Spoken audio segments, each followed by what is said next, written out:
Fourth number question है represent root 9.3 on the number line. तो number line में आप कई तरह के नंबर से रिप्रेजेंट किए हैं, कई तरह के नंबर से रिप्रेजेंट किए हैं। 1 2 3 जितने भी इंटीजर्स हैं वो सारे रेशनल नंबर भी रिप्रेजेंट कर चुके हैं। अब क्या रिप्रेजेंट करना है, रूट में 9.3 है। चलिए इसे सॉल्व करते हैं, इसे सॉल्व करते हैं। तो देखिए, to show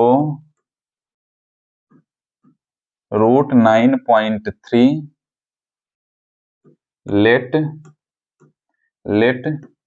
A B equals to 9.3 unit. तो इसमें डायग्राम बनाना है, तो डायग्राम मैं इधर बना देता हूं और इधर कुछ कुछ लिखता जाता हूं। तो देखिए, जैसे यहाँ पे लिखा हुआ है A B equals to 9.3 unit, तो यहाँ पे आपको सिंपल सा क्या करना है, सिंपल सा क्या करना है कि एक 9.3 यूनिट का 9.3 सेंटीमीटर कोई भी आप ले सकते हैं। यहाँ पे यूनिट में लिख दिया हूं क्योंकि कोई यूनिट लिखी नहीं थी। तो देखिए 9.3 सेंटीमीटर की आप लेंथ बना लिए और उसका नाम क्या हो गया, ए बी हो गया। और क्या करना है, 9.3 unit and produce to C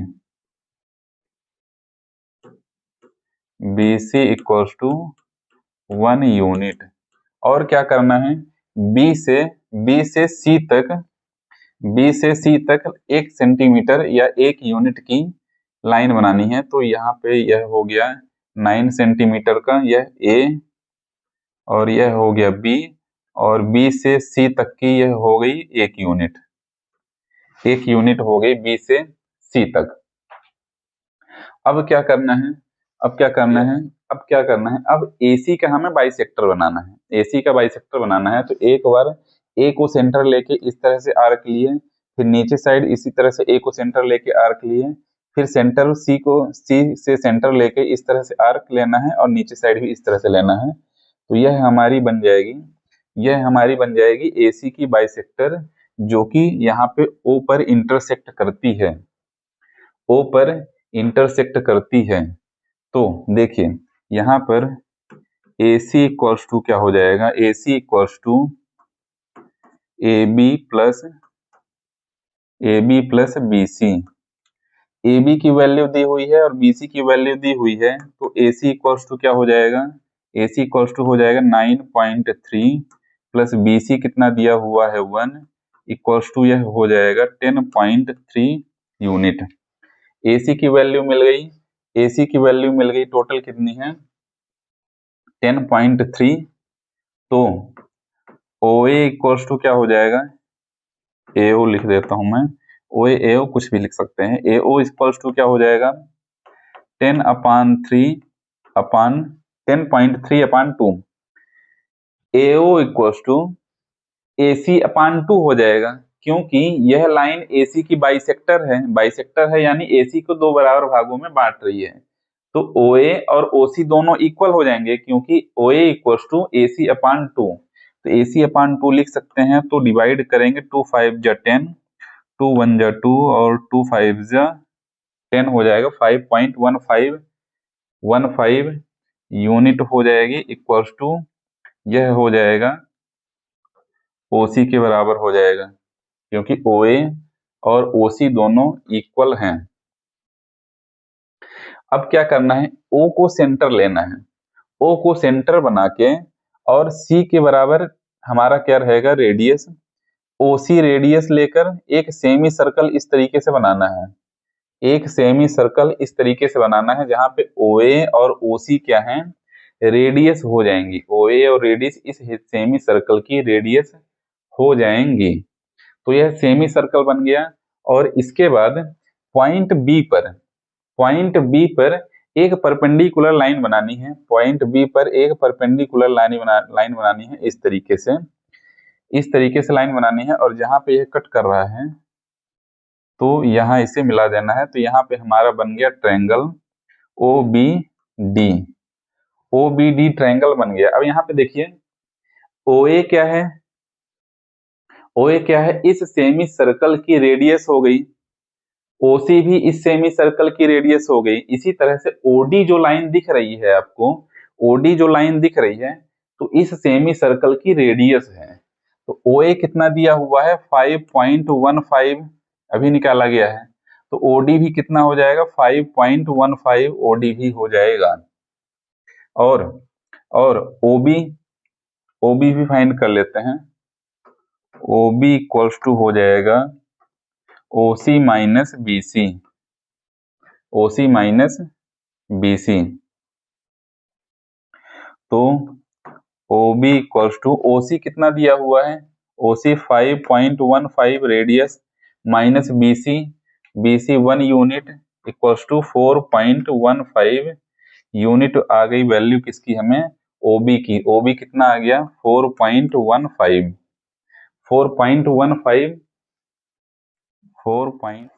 OB मिल गया।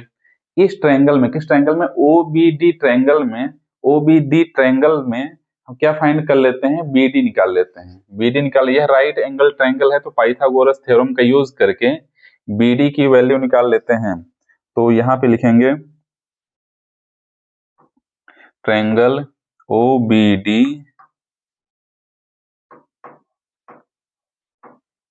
Pythagoras theorem.